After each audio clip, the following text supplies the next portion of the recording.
कहानी की शुरुआत घने जंगल के बीच बने एक पुराने केबिन से होती है, जहां अचानक उस केबिन की खिड़की से एक लड़का जान बचाकर बाहर कूद आया और बिना पीछे मुड़े पूरी ताकत के साथ जंगल की ओर दौड़ पड़ा। उसी समय घर के अंदर से एक चुड़ैल जैसी डरावनी औरत बाहर निकली। उसने वो बंदूक उठा ली। जो लड़का घबराहट में पीछे छोड़ गया था और खून लगे गिलास को जीभ से चाटने लगी। उधर लड़का डर के मारे जंगल में गिरता पड़ता भागता रहा। भागते भागते उसने जल्दी से एक लिफाफा अपने बैग के अंदर छिपा लिया, जैसे वह उसके लिए सबसे कीमती चीज हो। फिर उसके हाथ बार बार खाली कमर की तरफ जा रहे थे। तब अचानक पूरे जंगल में उस औरत की डरावनी हंसी गूंज उठी। उसी पल ऊपर से तेज रोशनी उस पर पड़ी, जिससे उसकी आंखें चौंधी आ गईं। फिर उसी रात जंगल में गश्त कर रहे पुलिस ऑफिसर्स ने उस लड़के को ढूंढ निकाला। जब उन्होंने उसे पास से देखा तो उन्होंने पहचान लिया कि वह रॉनी हार्लो था। पर रॉनी बिल्कुल चुप था। उसकी आंखें खाली थीं और वह किसी ट्रांस जैसी हालत में दिख रहा था। इसके बाद कहानी साल 1997 में मार्थ वाइनर्ड नाम के एक छोटे से आइलैंड पर शिफ्ट होती है, जहां नोहा नाम का एक लड़का अपनी माँ मार्थ और अपनी छोटी बहन के साथ रहता था। उनका एक सुंदर सा बीच हाउस था जो समुद्र के बिल्कुल पास बना हुआ था,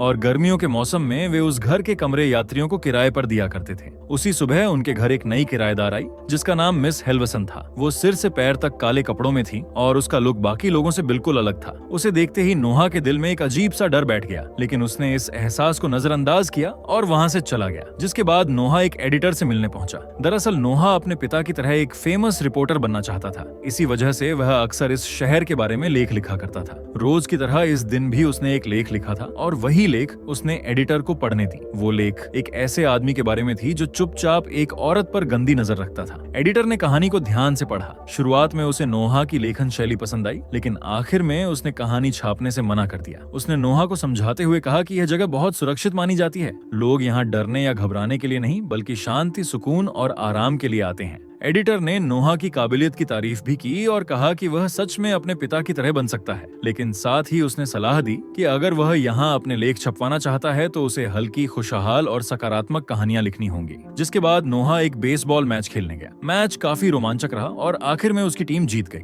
फिर खेल खत्म होने के बाद वह अपने दोस्तों यूजीन, सैमी और बेन के साथ हंसते बोलते घर लौट रहा था, लेकिन तभी वे एक पुराने और सुनसान घर के पास से गुजरे। वो घर जीन नाम के एक रहस्यमय आदमी का था। उस आदमी को लेकर पूरे इलाके में अजीब अफवाहें फैली हुई थीं। कहा जाता था कि साल 1965 में उसकी पत्नी और बच्चे अचानक गायब हो गए थे, लेकिन नोहा को पूरा यकीन था कि उन लोगों की हत्या हुई थी और उनकी लाशें अब भी उसी जमीन में कहीं दबी हुई हैं। फिर नोहा ने दोस्तों से कहा कि अगर वे वहां जाकर जांच करें तो उसे अखबार के लिए एक बड़ी खबर मिल सकती है। ये सुनते ही उसके दोस्त नाराज हो गए। वे जानते थे कि नोहा की जिज्ञासा अक्सर उन्हें मुसीबत में डाल देती है। उन्होंने उसे समझाने की कोशिश की, लेकिन नोहा अपनी बात पर अड़ा रहा। आखिर में वे सब अनमने मन से उसके साथ जाने के लिए तैयार हो गए। फिर वे चुपचाप जीन के घर के पास पहुंचे और दबे पांव अंदर घुस गए। तभी उन्होंने देखा कि जीन जमीन खोद रहा था। उसके हाथों की हरकतें और उसकी बेचैनी देखकर बच्चों का शक और भी गहरा हो गया। अब जैसे ही जीन वहां से हटा, चारों बच्चे तेजी से खलिहान के अंदर घुस गए। खलिहान के अंदर नोहा को एक पुराना जंग लगा बॉक्स दिखा। वो उसे देखकर उत्साहित हो गया और उसे खोलने ही वाला था कि अचानक बाहर से आहट सुनाई दी। घबराकर सभी बच्चे वहीं छिप गए और अपनी सांसें थाम ली। उसी पल नोहा को याद आया कि उसका बैग तो बाहर ही रह गया था। उसका दिल बैठ सा गया, लेकिन तभी जीन वहां आ गया। उसे देखते ही सभी लोग बिना पीछे मुड़े पूरी तेजी से वहां से भाग निकले। फिर उस रात बेन अपनी बीच डेट पर गया, जहां उसकी मुलाकात एली नाम की एक लड़की से हुई। दोनों समंदर के किनारे बातें करते हुए टहल रहे थे। तभी दूर से काले कपड़ों में एक रहस्यमय शख्स उन्हें लगातार देखता हुआ नजर आया। फिर बेन और एली पानी में तैरने चले गए। तभी दोनों की नजर उस काले कपड़ों वाली आकृति पर पड़ी। तब अचानक वह शख्स भी पानी में कूद गया और अगले ही पल उसने एली को पकड़ लिया और उसे जबरदस्ती पानी के नीचे खींचने लगा। बेन ये सब देखकर घबरा गया और एली को बचाने के लिए तुरंत पानी के अंदर गया, लेकिन तभी उस औरत ने एली को छोड़ दिया और बेन को पकड़ लिया। उसी पल पानी के अंदर से एक तेज रोशनी निकली, जिससे सब कुछ चमक उठा। उस रोशनी की वजह से एली किसी तरह खुद को छुड़ाने में कामयाब हो गई और बाहर निकल आई। अगली सुबह नोहा जब घर से बाहर निकला तो वह चौंक गया, क्योंकि उसका बैग बाहर ही रखा हुआ था। ये वही बैग था जो वह पिछली शाम जीन के घर के पास भूल आया था। उसने जब बैग खोला तो उसके अंदर एक पुरानी किताब रखी हुई थी, जो साफ तौर पर जीन की तरफ से छोड़ी गई थी। ये देखकर नोहा के मन में अजीब सा ख्याल आया कि शायद जीन उतना बुरा इंसान नहीं है जितना लोग उसे समझते हैं। यही सोचकर नोहा बेन के घर की तरफ चल पड़ा। वहाँ पहुंचकर उसने देखा कि बेन की माँ एक पुलिस ऑफिसर से बात कर रही थी, जहाँ ऑफिसर उसे बोल रहा था कि बेन ठीक है और वह सिर्फ डूबने के डर की वजह से सदमे में है। लेकिन नोहा को यह बात बिल्कुल सही नहीं लगी, इसलिए वह उससे मिलने चला गया। जब उसने बेन से बात करने की कोशिश की तो बेन बिल्कुल चुप रहा। वो तो नोहा के सवालों का जवाब भी नहीं दे रहा था और उल्टा उसकी आंखों में वही अजीब सा खालीपन था जो कहानी की शुरुआत में रॉनी की आंखों में दिखाई दिया था। इसके बाद नोहा ने एली से बात की। एली अब भी डरी हुई थी और बार बार कांप रही थी, पर उसने नोहा को पूरी घटना विस्तार से बताई। एली की बातों को सुनकर नोहा को यकीन होने लगा कि यह कोई साधारण हादसा नहीं था। नोहा ने कहा कि उन्हें यह सब पुलिस को बताना चाहिए, लेकिन एली की आंखों में बेबसी आ गई। उसने बताया कि उसने पहले ही सब कुछ बताने की कोशिश की, लेकिन किसी ने उसकी बात पर भरोसा नहीं किया। ये सब सुनकर नोहा सच्चाई जानने के लिए बीच पर गया। तभी उसे वहाँ काले कपड़े का एक टुकड़ा मिला। दूर उसे मिस हेल्वरसन भी दिखाई दी। इसके बाद नोहा सीधे जीन के घर पहुंचा। उसने पहले बैग लौटाने के लिए उसका धन्यवाद किया और फिर पिछली रात चुपके से अंदर घुसने के लिए माफी भी मांगी। थोड़ी बातचीत के बाद नोहा को पता चला कि जीन पहले एक पुलिस अफसर रह चुका था। ये सुनकर नोहा की उम्मीद जगी। उसने जीन से मदद मांगी और समुद्र में हुई पूरी घटना उसे बता दी, लेकिन जीन ने उसकी बातों को बेकार की कल्पना कहकर टाल दिया और बिना कुछ और सुने उसने उसके मुंह पर दरवाजा बंद कर दिया। जिसके बाद नोहा घर लौट आया, जहाँ मार्थ ने उसके लिए खाना तैयार किया था। उसने नोहा से कहा कि वह ये खाना चुपचाप मिस हेल्वरसन के कमरे के दरवाजे के बाहर रख दे। नोहा का मन तो नहीं था, लेकिन वह चुपचाप प्लेट लेकर ऊपर चला गया। जब नोहा मिस हेल्वरसन के दरवाजे के पास पहुंचा तो अंदर से अजीब सी बड़बड़ाहट सुनाई देने लगी। जिज्ञासा के मारे उसने धीरे से चाकू लिया और दरवाजे के नीचे की दरार से झांकने की कोशिश करने लगा। उसी पल उसे एहसास हुआ कि मिस हेल्वरसन अंदर से उसे ही घूर रही थी। ये देखते ही नोहा के शरीर में सिहरन दौड़ गई और डर के मारे वह प्लेट वहीं छोड़कर तेजी से वहां से भाग गया। उधर जीन अपने घर में अकेला बैठा पुराने वीडियो देख रहा था। स्क्रीन पर उसका परिवार नजर आ रहा था। उन पलों को देखकर जीन की आंखें भर आईं और उसका चेहरा उदास हो गया। तभी उसने टीवी ऑन किया। खबरों में बेन के डूबने की घटना दिखाई जा रही थी। ये खबर देखते ही जीन बेचैन हो उठा। फिर अगले दिन बेसबॉल मैच के दौरान नोहा बहुत गुस्से में था। उसका ध्यान खेल में नहीं लग रहा था और एक फैसले को लेकर उसकी अंपायर से बहस हो गई।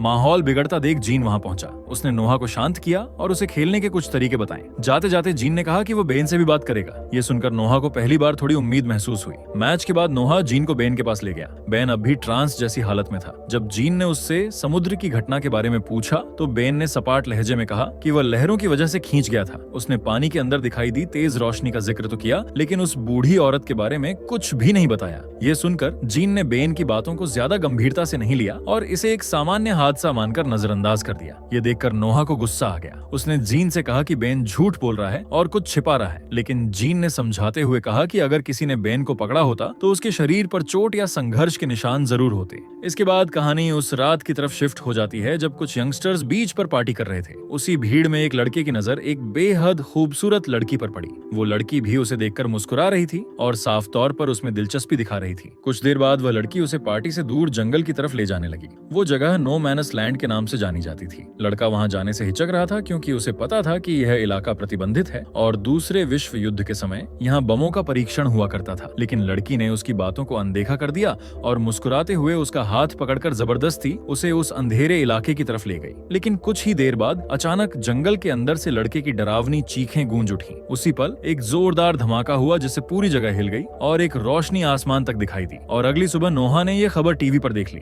जहां रिपोर्टर बता रहा था कि घायल लड़के का नाम केविन है और वह किसी तरह जिंदा बच गया है। तभी टीवी स्क्रीन पर केविन की झलक दिखाई गई। उसकी आंखें बिल्कुल खाली थीं, चेहरे पर कोई भाव नहीं था। वह बिल्कुल वैसे ही देख रहा था जैसे बन और उससे पहले रॉनी देखा करते थे। ये देखकर नोहा को यकीन हो गया कि यह सब सिर्फ हादसे नहीं है, बल्कि किसी डरावनी चीज का काम है। उसने बिना देर किए यह सारी बातें जीन को जाकर बता दी। नोहा की बातें सुनते ही जीन का चेहरा गंभीर हो गया। अब उसे भी यकीन होने लगा कि कुछ बहुत गलत हो रहा है। उसने फैसला किया कि सच्चाई जानने के लिए उन्हें नो मैनस लैंड जाना होगा। नो मैंस लैंड पहुंचकर जीन जमीन पर पड़े पैरों के निशान ध्यान से देखने लगा। उसकी नजरें हर छोटी छोटी बात पर थीं, जबकि नोहा उसके पीछे पीछे चलता रहा। जब वे विस्फोट वाली जगह पर पहुंचे तो नोहा शॉक रह गया, क्योंकि जमीन पर उसे काले कपड़े का एक छोटा सा टुकड़ा पड़ा मिला। वो टुकड़ा बिल्कुल वैसा ही था जैसा उसे पहले बीच पर मिला था। जिसके बाद नोहा ने यूजीन और सैमी से मुलाकात की और उन्हें यह सब सबूत दिखाए। इससे यह साफ हो गया कि आइलैंड पर सच में एक चुड़ैल मौजूद है। फिर नोहा चुड़ैलों पर रिसर्च करने लगा, जहां उसे पता चला कि चुड़ैलों को जिंदा रहने के लिए बच्चों की जरूरत होती है।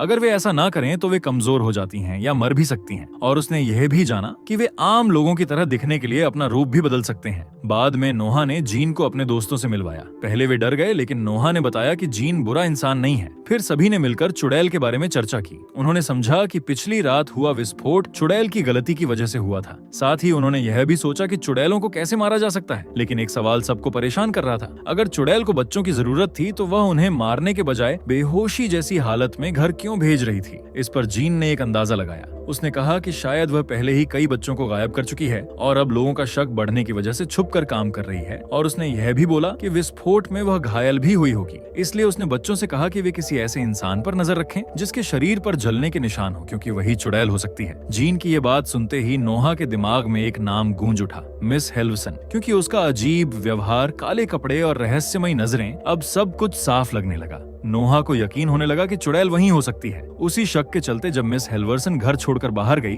तो नोहा ने मौका देखा और वह चुपचाप उसके कमरे में घुस गया और चारों तरफ तलाश करने लगा। तभी उसकी नजर एक कागजों के ढेर पर पड़ी जहां कई बच्चों के नाम और उनकी जन्मतिथियों की एक सूची लिखी हुई थी। नोहा का दिल तेजी से धड़कने लगा क्योंकि उस सूची में उसके दोस्तों के नाम भी शामिल थे। ये सब देखकर नोहा सीधे अपने दोस्तों से मिलने गया। उसने यूजीन और सैमी को सारी बात बताई और समझाया कि शहर में जितनी भी अजीब और डरावनी घटनाएं हुई थीं, वे सब मिस हेल्वरसन के आने के बाद ही शुरू हुई थीं। अब बच्चों को भी यकीन हो गया कि वही चुड़ैल है। फिर सबने मिलकर फैसला किया कि वे कैमरे के साथ उसका पीछा करेंगे और उसे हाथ पकड़ेंगे। थोड़ी देर बाद उन्होंने देखा कि मिस हेल्वरसन घर से निकलकर एक बच्चों के थिएटर की तरफ जा रही है। ये देखकर उनके होश उड़ गए। उन्हें लगा कि वह यहाँ एक साथ कई बच्चों को अगवा करने वाली है। तभी नोहा ने देखा कि मिस हेल्वरसन एक बच्चे को छूने वाली है। उसने तुरंत उसे धक्का दे दिया और दोनों स्टेज पर गिर पड़े जहाँ बहुत सारे लोग मौजूद थे। फिर यूजीन ने उस पर पवित्र पानी फेंका, लेकिन उस पर कोई असर नहीं हुआ। तब जॉन ने सबके सामने कहा कि यह औरत विच है। लेकिन मिस हेल्वरसन ने खुद को बच्चों की किताबें लिखने वाली लेखिका बताया और कहा कि वो यहाँ सिर्फ स्टोरी पढ़ने आई थी। फिर जॉन ने उस अजीब भाषा का जिक्र किया जिसे वह रूम के अंदर बोल रही थी। इस पर वह गुस्से में बोली कि वह लैटिन में प्रार्थना करती है। इस शर्मनाक घटना के बाद गुस्से में आई मिस हेल्वरसन ने गेस्ट हाउस छोड़ने का फैसला कर लिया, जबकि मार्था उससे माफी मांगती रहती है। उसने पूरे सीजन का बचा हुआ पैसा भी वापस मांगा। उसके जाने के बाद जॉन ने अपनी माँ से माफी मांगी, लेकिन गुस्से में मार्थ ने उसे अपने सामने से जाने को कह दिया।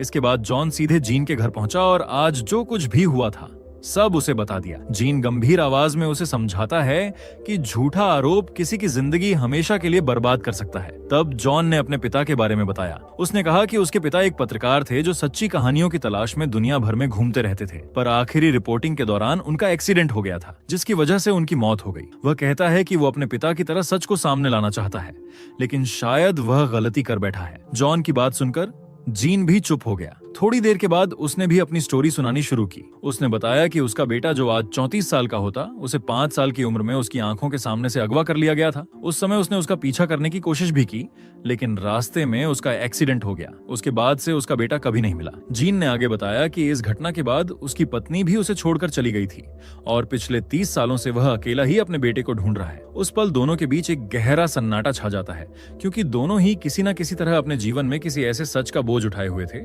जो कभी उन्हें चैन से जीने नहीं देता था। खैर, अगली सुबह जॉन और जीन पुलिस चीफ और एडिटर से मिलते हैं। वे जानते थे कि विच की बात कोई नहीं मानेगा, इसलिए उन्होंने सीधे यह कहने के बजाय समझाया कि शहर में कोई शिकारी मौजूद है जो बच्चों को निशाना बना रहा है। लेकिन पुलिस चीफ कहता है कि हर साल इस आइलैंड पर बच्चे या तो समुद्र में डूब जाते हैं या फिर नो मैंस लैंड में हादसों का शिकार हो जाते हैं। उसके मुताबिक ये सभी घटनाएं दुर्भाग्यपूर्ण जरूर थी, लेकिन यह आम मानी जाती थी। जीन ने बच्चों के अजीब व्यवहार जैसे उनकी खाली आंखें और काले कपड़ों के टुकड़े जैसे सबूत सामने रखे, फिर भी किसी ने उनकी बातों को गंभीरता से नहीं लिया। आखिर में जॉन ने हिम्मत करके कहा कि इसके पीछे कोई आम इंसान नहीं बल्कि एक विच है। ये सुनते ही रूम में बैठे बड़े लोग हंसने लगे। उनके लिए यह सिर्फ एक बच्चे की कल्पना थी, लेकिन जॉन और जीन जानते थे कि सच्चाई इससे कहीं ज्यादा डरावनी है। इसके बाद जॉन भारी मन से घर की तरफ लौटने लगा, लेकिन तभी उसकी नजर यूजीन की साइकिल और उसके बैग पर पड़ती है। ये देखते ही जॉन के दिल में घबराहट दौड़ गई। उसने आसपास आवाज लगाई, लेकिन कोई जवाब नहीं मिला। इसलिए वह जंगल की तरफ बढ़कर उसे ढूंढने लगता है। थोड़ी ही देर में उसे यूजीन मिल जाता है। यूजीन हांफती हुई आवाज में बताता है कि किसी अनजानी चीज ने उसका पीछा किया था। तभी उसने कांपते हाथ से दूर जंगल की तरफ इशारा किया। जॉन ने उधर देखा तो उसकी रूह कांप गई,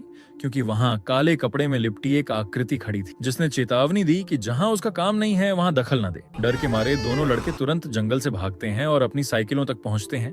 वहां यूजीन ने गुस्से में जॉन से कहा कि वह उससे दूर रहे, क्योंकि उसकी वजह से ही इस मुसीबत में फंस गया है। इतना कहकर यूजीन वहां से चला जाता है। अब जॉन अकेला खड़ा रह गया। तभी उसकी नजर अपने जूतों पर पड़ी, जहां जूतों पर लाल समुद्री घास लगी हुई थी। फिर अंधेरे में घर जाते समय अचानक एक कार कहीं से आती है और उसका पीछा करने लगती है। यह देखकर जॉन पूरी ताकत से साइकिल चलाने लगता है और किसी तरह जीन के घर पहुंच जाता है। उसने बताया कि एक कार उसका पीछा कर रही थी, लेकिन जब जीन बाहर देखने गया तो वहां कोई गाड़ी नहीं थी। जिसके बाद जीन ने जॉन को न्यू हैम्पशायर के एक शहर के बारे में बताया जहां पहले भी कई बच्चे गायब हुए थे। उसने रॉनी हार्लो का जिक्र किया जो गायब होने के बाद लौटने वाला पहला बच्चा था और जिसकी आंखों में वही खालीपन होता है। जीन को अब पूरा यकीन हो गया था कि इन सभी घटनाओं के पीछे एक ही सच्चाई छिपी होती है, इसलिए वह वहां जाने का फैसला करता है ताकि रॉनी से मिलकर कुछ पता लगाया जा सके। फिर जीन ने किसी तरह रॉनी को ढूंढ लिया और उससे बात करने की कोशिश की, लेकिन वह बिल्कुल प्रतिक्रिया नहीं दे रहा था। तभी जीन ने उसके बैग की जांच की और उसमें विचेज पर लिखी एक किताब मिली। उसे एक लिफाफा भी मिला जिसमें अलग अलग बेसबॉल टीमों की तस्वीरें और एक चाबी थी। उस चाबी से जीन अलमारी में रखा एक छोटा बक्सा खोलता है। उसके अंदर विच का नक्शा, अखबार की कतरने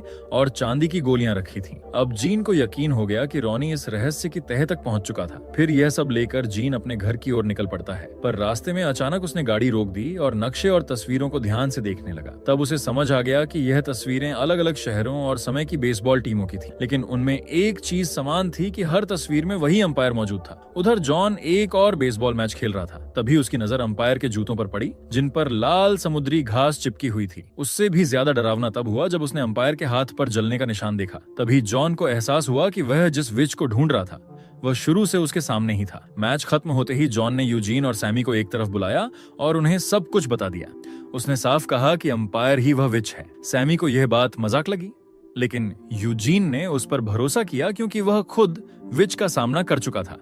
यूजीन ने बताया कि उसे अंपायर का पता मालूम है और तीनों ने वहां जाने का फैसला किया। कुछ ही देर में वे कैमरा और एक बेसबॉल बैट लेकर अंपायर के घर पहुंच गए। फिर चुपचाप अंदर घुसकर वे सब कुछ रिकॉर्ड करने लगे। तभी जॉन ने देखा कि अंपायर के पास कई नकली पहचान पत्र थे। वहीं यूजीन और सैमी को कई बच्चों के जूते मिले। तभी अचानक अंपायर उनके सामने आ गया और उन्हें बेहोश कर दिया। कुछ देर के बाद जब उन्हें होश आया तो उन्होंने खुद को रस्सियों से बंधा हुआ पाया। तभी अंपायर उनके सामने आया। उसके हाथ में 2 चाकू थे जिनकी धार हल्की रोशनी में चमक रही थी। वह बोला कि वह महीनों से भूखा है और अब खुद को रोक नहीं पा रहा है। फिर वह अपनी सच्चाई बताने लगा कि जिंदा रहने के लिए उसे बच्चों का शिकार करना पड़ता है और हर कुछ सालों में अपनी पहचान और जगह बदलनी पड़ती है। आखिर में उसने कहा कि मार्थ वाइनर्ड उसके लिए सबसे सही जगह थी क्योंकि हर गर्मी में यहाँ बच्चों की भरमार रहती थी। वो हंसते हुए बोला कि सिर्फ बच्चों की जवानी पीना काफी नहीं होता। ये कहते हुए उसने तीनों की तरफ देखा और ठंडी आवाज में कहा कि अब उनकी बारी है। फिर उसने जॉन को पहले खाने का फैसला किया। जैसे ही उसने जॉन को छुआ उसका असली डरावना रूप सामने आ गया और वह जॉन को घसीटते हुए अंदर ले जाने लगी। तभी जॉन ने अपना लाइटर दोस्तों की तरफ फेंक दिया। फिर वे जॉन को रसोई में ले गई। वहीं सैमी और यूजीन ने लाइटर से खुद को आजाद कर लिया। फिर सैमी ने बैट से विच को निशस्त्र किया और यूजीन ने जॉन को छुड़ाने में मदद की। तभी जीन वहां पहुंचा और उसने विच पर गोली चलाई, लेकिन उस पर कोई असर नहीं हुआ। इसके बाद जीन ने चांदी की गोलियां इस्तेमाल की। इस बार गोली लगते ही विच की आत्मा बाहर निकलने लगी, जिससे साबित हो गया कि चांदी असर करती है। हालांकि विच फिर से खुद को संभालने में कामयाब हो गई। जिसके बाद जीन ने बच्चों से वहां से भाग जाने को कहा, लेकिन जॉन पीछे नहीं हटा और उसके साथ तहखाने में चला गया। तभी अचानक विच अंधेरे से निकलकर आई और उसने जीन को दूर फेंक दिया। ये देखकर जॉन ने फर्श पर पड़ा हथियार उठाने की कोशिश की, लेकिन विच ने उसे भी दूर फेंक दिया। फिर उसने जॉन को हवा में उठा लिया और उसकी आत्मा खींचने लगी। तभी जीन ने गोली चलाई और विच को पीछे हटने पर मजबूर कर दिया। इसके बाद जीन ने लगातार गोलियां चलाई, जिससे विच के अंदर कैद सारी आत्माएं आजाद हो गईं। आखिर में वो विच मर गई और सभी आत्माएं बच्चों के पास लौट गए। कुछ समय बाद जॉन ने जीन पर एक सच्ची कहानी लिखी ताकि शहर में फैली गलत अफवाहें खत्म हो सकीं। फिर उसने ये कहानी एडिटर को दिखाई, जो इस लेख से बहुत प्रभावित हुआ और उसे छापने के लिए तैयार भी हो गया। बाद में जॉन जीन से मिलने गया। जीन ने लेखक के लिए उसका धन्यवाद किया और बताया कि कई बच्चे अब नॉर्मल हो चुके हैं। फिर कहानी के अंत में रिटायर हो चुका जीन अपनी एक्स वाइफ से मिलने पहुंचा, इस उम्मीद के साथ कि वो अपने टूटे रिश्ते को फिर से जोड़ सके। और इसी के साथ ये फिल्म यहीं खत्म होती है।